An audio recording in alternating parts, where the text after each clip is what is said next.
As I stood at the edge of the city, gazing out at the towering skyscrapers that seemed to touch the clouds, I felt a sense of unease wash over me.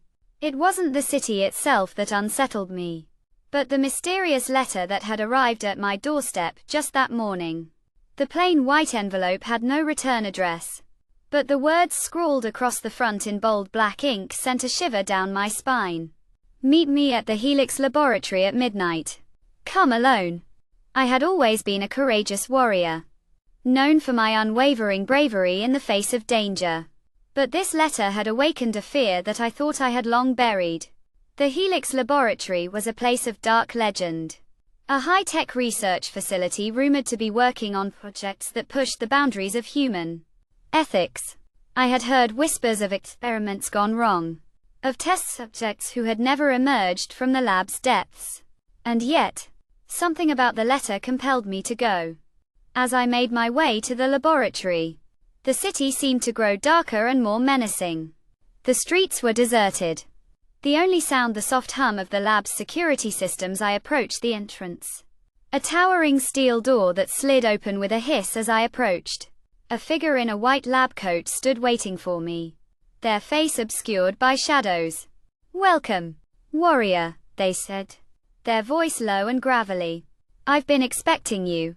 My name is Dr. Alara, and I've been working on a project that I think you'll find enlightening."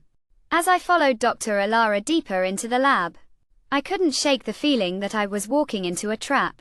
The corridors were lined with rows of humming machinery, the air thick with the scent of ozone and burning wire. We finally stopped at a large steel door, adorned with warning signs and biohazard symbols. "This is the heart of the lab," Dr. Alara said, her eyes glinting with a mixture of curiosity and malice. "Here, we've been working on a project to push the boundaries of human fear. And you, warrior, are the key to our success." As the door slid open, I was confronted with a sight that made my blood run cold. A figure, shrouded in shadows, stood at the far end of the room. It was a figure I knew all too well, one that I had thought I had left behind long ago. My greatest fear, the one thing that had haunted me for years, stood before me. "You see, warrior," Dr. Alara said, her voice dripping with sadistic glee, "we've been working on a way to manipulate memories, to bring the deepest, darkest fears to the surface. And you, my dear warrior, are the perfect test subject." As I stood there, frozen in terror, the figure began to move towards me. I knew that I had to act, to confront my fear head-on if I was to survive. But as I raised my hands, ready to defend myself, I felt a strange sense of calm wash over me. It was as if I had been given a second chance, a chance to forgive myself for past mistakes and to make amends. The figure loomed closer, its features becoming clearer with each step. And as I looked into its eyes, I saw something that made my heart skip a beat. It was a reflection of myself, a reminder that my greatest fear was not the monster before me, but the darkness within my own heart. As the figure reached out to touch me, I felt a surge of adrenaline course through my veins. I raised my hands, ready to defend myself, but instead of attacking, I reached out and grasped the figure's hand.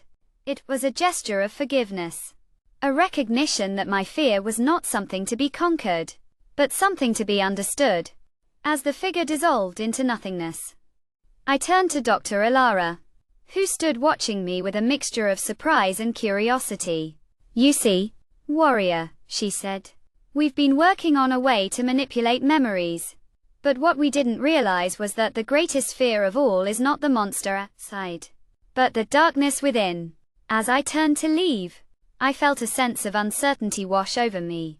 Had I truly confronted my greatest fear? Or had I simply delayed the inevitable? The future was uncertain. But one thing was clear. I had been given a second chance. A chance to forgive myself and to make amends. And as I walked out of the laboratory, into the bright lights of the city, I knew that I would never be the same again.